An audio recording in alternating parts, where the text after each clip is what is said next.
শেখ হাসিনাকে ফেরত দেয়া নিয়ে ভারতের পররাষ্ট্র সচিব বিক্রম মিশ্রির এক মন্তব্য নিয়ে বাংলাদেশে চলছে নানান জল্পনা আর আলোচনা। আওয়ামী লীগ বিরোধী শিবির মনে করছে বিক্রম মিশ্রির মন্তব্য একটি ইতিবাচক ইঙ্গিত। তবে অন্য পক্ষ মনে করছে নির্বাচিত সরকার ছাড়া অন্য কোনো সরকারের সাথে এ নিয়ে ভারত যে কোনো আলোচনায় যেতে রাজি নয় সেটির ইঙ্গিত রয়েছে বিক্রম মিশ্রির মন্তব্যে। ভারতের সফররত একদল সাংবাদিকের সাথে মতবিনিময়ে দিল্লিতে বসে ভারতের পররাষ্ট্র সচিব আরও দুটি গুরুত্বপূর্ণ বিষয়ে কথা বলেছেন। সেগুলো হলো বাংলাদেশের সামনের জাতীয় নির্বাচন আর সে নির্বাচনে আওয়ামী লীগের অংশগ্রহণ, বাংলাদেশের নির্বাচনে কি শর্ত থাকবে বা কারা নির্বাচনে অংশ নিতে পারবে আর কারা পারবে না তা নিয়ে ভারত নাক গলাতে চায় না, এমন মন্তব্য করেছেন বিক্রম মিশ্রি। তবে শুধু জাতীয়ভাবে নয়, আন্তর্জাতিকভাবে একটি নির্বাচনের বৈধতার স্বীকৃতির শর্তগুলো স্মরণ করিয়ে দিয়ে ভারতের পররাষ্ট্র সচিব ইনক্লুসিভ নির্বাচনের কথাই বলেছেন। তার ঠিক একদিন আগে প্রথমবারের মতো বাংলাদেশে নিযুক্ত জাতিসংঘের আবাসিক দূত গোয়েন লুইস, যিনি অধ্যাপক ইউনূসের বেশ ঘনিষ্ঠ জন হিসেবে পরিচিত, তিনিও বলেছেন বাংলাদেশের আগামী নির্বাচনে সব দল অংশ নেবে। আবার 6 অক্টোবর নির্বাচন কমিশনের সাথে সংলাপে সাংবাদিকরা অন্তর্ভুক্তিমূলক ছাড়া নির্বাচন যে গ্রহণযোগ্য হবে না সেটি বলেছেন। পরপর 2 দিনে দুটি বিদেশি শক্তি এবং দেশীয় সাংবাদিকদের এই ইনক্লুসিভ নির্বাচনের কথা বলা কিসের ইঙ্গিত দেয়? এমন আলোচনা বেশ জোরে সোরে হচ্ছে রাজনৈতিক দল ও নেতাদের ঘরোয়া আলোচনায়। বিস্তারিত জানতে চলুন যাওয়া যাক বিশ্লেষণ। ভারত সরকারের আমন্ত্রণে বাংলাদেশের কূটনৈতিক বিটের রিপোর্টারদের সংগঠন ডিক্যাবের 23 সদস্যের একটি প্রতিনিধি দল এখন ভারতে আছে। ওই প্রতিনিধি দলের সঙ্গে 6 অক্টোবর সকালে দিল্লিতে মিলিত হন ভারতের পররাষ্ট্র সচিব বিক্রম মিশ্রি। প্রতিনিধি দলটি এমন এক সময় ভারত সফরে গেলেন যখন সম্প্রতি কয়েকটি ঘটনার জন্য বাংলাদেশের প্রধান উপদেষ্টা ও স্বরাষ্ট্র উপদেষ্টা ভারতের উপর দোষ চাপিয়েছেন। সাংবাদিকরা স্বাভাবিকভাবেই বিক্রম মিশ্রির কাছে শেখ হাসিনাকে ফেরত পাঠানো, বাংলাদেশের জাতীয় সংসদ নির্বাচনে আওয়ামী লীগের অংশ নিতে পারা না পারার ব্যাপারে ভারতের প্রতিক্রিয়া জানতে চান। 2024 সালের 5ই আগস্ট থেকে সাবেক প্রধানমন্ত্রী শেখ হাসিনা দিল্লিতে আছেন। জুলাই আন্দোলনে হত্যাকাণ্ডের বিচারের উদ্যোগ এবং অন্তর্বর্তীকালীন সরকারের আমলে ধরপাকড়ের মধ্যে আওয়ামী লীগের নেতা কর্মীরা পালিয়ে বেড়াচ্ছেন। নেতাদের মধ্যে বেশিরভাগেরই ভারতে অবস্থান করার খবর এসেছে গণমাধ্যমে। বাংলাদেশের সাংবাদিকরা নানা বিষয়ের সঙ্গে শেখ হাসিনার প্রত্যর্পণ প্রসঙ্গ তোলেন।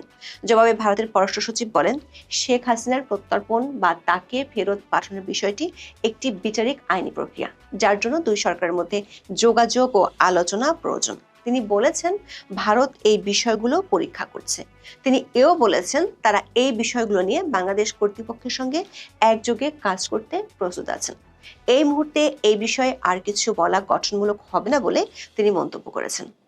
ভারতের পররাষ্ট্র সচিবের এই প্রতিক্রিয়াকে বাংলাদেশের রাজনৈতিক এবং প্রশাসনিক মহল নানা দৃষ্টিকোণ থেকে দেখছে। একটি অংশ মনে করছে এই প্রথম ভারতের পররাষ্ট্র মন্ত্রণালয়ের একজন শীর্ষকর্তা খোলাখুলি শেখ হাসিনাকে ফিরিয়ে দেওয়ার ব্যাপারে আপাত দৃষ্টিতে ইতিবাচক কোনো মন্তব্য করেছেন। এতদিন ভারত সরকার বাংলাদেশ সরকারের আর্জিকে বিবেচনার মধ্যেই নেয়নি। দর্শক, গত বছর অক্টোবর মাসে বাংলাদেশের পররাষ্ট্র মন্ত্রণালয় শেখ হাসিনাকে ফেরত চেয়ে দিল্লির কাছে নোট ভারপাল পাঠিয়েছিল। এটি একটি কূটনৈতিক যোগাযোগ পদ্ধতি বটে। ভারতের তরফে তখন সরকারিভাবে বলা হয়েছিল বাংলাদেশের আর্জি নিয়ে এখনই কোনো পদক্ষেপ নেওয়া হবে না।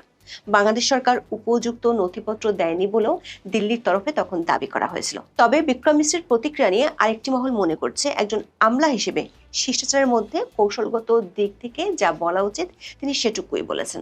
তিনি সরাসরি এই কথা বলেননি যে শেখ হাসিনাকে ফেরত দেওয়া হবে, আবার ফেরানো হবে এমন কথাও স্পষ্ট করেননি। তিনি বিষয়টি আইনি এবং দ্বিপাক্ষিক সম্পর্কের দিকে ঠেলে দিয়েছেন। এই ব্যাখ্যা যারা দিচ্ছেন তারা আরও দাবি করেছেন ভারতের পররাষ্ট্র সচিব যা বলেছেন তাতে এটাই স্পষ্ট যে শিগগিরই কিছু হচ্ছে না, কারণ আইনি এবং দ্বিপাক্ষিক আলোচনায় এই প্রশ্নের দ্রুত মীমাংসা হওয়ার সম্ভাবনা কম। বিশ্লেষকরা মনে করছেন বাংলাদেশের নির্বাচিত সরকার ক্ষমতায় আসার পর ভারত শেখ হাসিনার ব্যাপারে গুরুত্ব দিয়ে আলাপ আলোচনা করতে পারে, কিন্তু অন্তর্বর্তী সরকারের সঙ্গে সাবেক প্রধানমন্ত্রীকে ফেরত পাঠানো নিয়ে আলোচনা খুব বেশি আগ্রহ দেখাবে না। দর্শক, বর্তমান অন্তর্বর্তী সরকারের আমলে ভারত সরকারের তরফ থেকে বরাবরই বলা হয়েছে তারা নির্বাচিত সরকারের সাথে দ্বিপাক্ষিক বিষয়গুলো নিয়ে আলোচনা করতে চায়।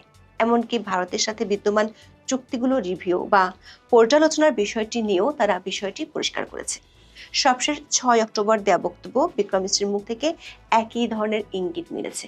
তিনি স্পষ্ট করে বলেছেন, বাংলাদেশে আগামী নির্বাচনে যে সরকারি ক্ষমতায় আসবে তার সঙ্গে ভারত সরকার কাজ করবে। দর্শক, ধারণা করা হচ্ছে চলতি অক্টোবর মাসের শেষে বা আগামী নভেম্বর মাসের মধ্যভাগে বাংলাদেশের আন্তর্জাতিক অপরাধ ট্রাইব্যুনালে শেখ হাসিনাকে মানবতা বিরোধী অপরাধের দায়ে সাজা ঘোষণা করা হতে পারে। সোমবার থেকে ওই মামলায় সাক্ষীদের জেরা শুরু হয়েছে। ইতিমধ্যে সরকার এবং ট্রাইব্যুনাল থেকে আভাস দেওয়া হয়েছে শেখ হাসিনার মামলার সাজা অক্টোবরের শেষ কিংবা নভেম্বরের শুরুতে ঘোষণা করা হতে পারে। কূটনৈতিক ও প্রশাসনিক মহলের একাংশ মনে করছে, ট্রাইব্যুনাল সাজা ঘোষণার পর ভারত সরকারকে অন্তর্বর্তী সরকার নতুন করে দলিল দস্তাবেজ পাঠাবে। কিন্তু ভারতের সাথে বাংলাদেশে যে বন্দি প্রত্যর্পণ চুক্তি আছে সেটি অনুযায়ী ভারতের কাছে যদি মনে হয় শেখ হাসিনার যে বিচার করা হয়েছে সেটিতে তিনি বাংলাদেশের রাজনৈতিক প্রতিহিংসার শিকার, তাহলে ভারত সরকার ওই চুক্তি অনুযায়ী ফেরত দেওয়ার দাবিটি নাকচ করে দিতে পারে।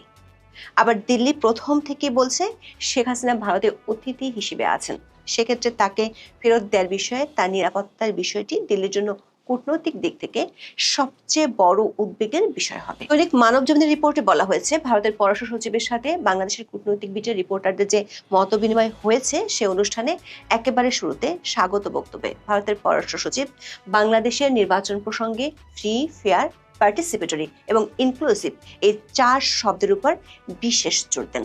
বলেন, কোন রকম বিলম্ব ছাড়াই ঘোষিত সময়ের মধ্যে নির্বাচন হওয়া উচিত। ফেব্রুয়ারিতে অনুষ্ঠেয় ত্রয়োদশ জাতীয় সংসদ নির্বাচন প্রসঙ্গে বিক্রম মিশ্রি বলেছেন, যদি কারো মনে ন্যূনতম সন্দেহ থেকে থাকে সেজন্য আমি এ বিষয়ে খুবই স্পষ্টভাবে বলতে চাই, বাংলাদেশে অবাধ, নিরপেক্ষ, অন্তর্ভুক্তিমূলক এবং অংশগ্রহণমূলক নির্বাচনের পক্ষে ভারত এবং দেশটি যত দ্রুত সম্ভব নির্বাচন চায়।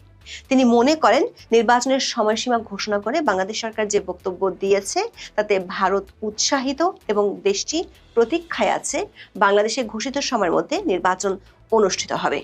সেই নির্বাচনের মাধ্যমে যে সরকারই আসুক না কেন তার সঙ্গে সম্পৃক্ত হওয়ার প্রতীক্ষায় আছে ভারত। উন্মুক্ত সেশনে প্রশ্নোত্তর পর্বে ডিকাপ সদস্যরা জানতে চান, ইনক্লুসিভ ও পার্টিসিপেটরি বলতে কি বোঝানো হচ্ছে। আওয়ামী লীগের কার্যক্রম নিষিদ্ধ থাকার মধ্যে অংশগ্রহণমূলক নির্বাচন সম্ভব কিনা এমন প্রশ্ন সাংবাদিকরা করেছিলেন বিক্রম মিশ্রিকে। উত্তরে বিক্রম মিশ্রি বেশ কূটনৈতিক কৌশলী জবাব দেন। তিনি বলেন, বাংলাদেশ সরকার যে সিদ্ধান্ত নিয়েছে তার মধ্যে ভারত যেতে চায় না। তিনি মনে করেন বাংলাদেশ সরকার দেশটির জনগণ ও নাগরিক সমাজই বিষয়টি দেখবে। এই নির্বাচনকে কিভাবে তারা মূল্যায়ন করবে এবং একই সাথে বাইরের লোকজন দেখবে। তবে এরপর টেনেছেন জাতীয় ও আন্তর্জাতিকভাবে একটি নির্বাচনের বৈধতার প্রসঙ্গগুলো। বলেছেন, এটুকু শুধু বলা যায়, এটা কেবল অভ্যন্তরীণ বৈধতার প্রশ্ন নয়, বহির্বিশ্বের বৈধতারও প্রশ্ন। দর্শক, বিক্রম মিশ্রের এই বক্তব্যটিকে অনেকে কূটনৈতিক দিক থেকে একটি বার্তাও মনে করছেন। এর অর্থ হলো, বাংলাদেশের গ্রহণযোগ্য জাতীয় নির্বাচন কেবল অভ্যন্তরীণ বৈধতার জন্য নয়, আন্তর্জাতিক সম্প্রদায়ের কাছে বৈধতা নিশ্চিত করতেও গুরুত্বপূর্ণ। আর সে বৈধতা পেতে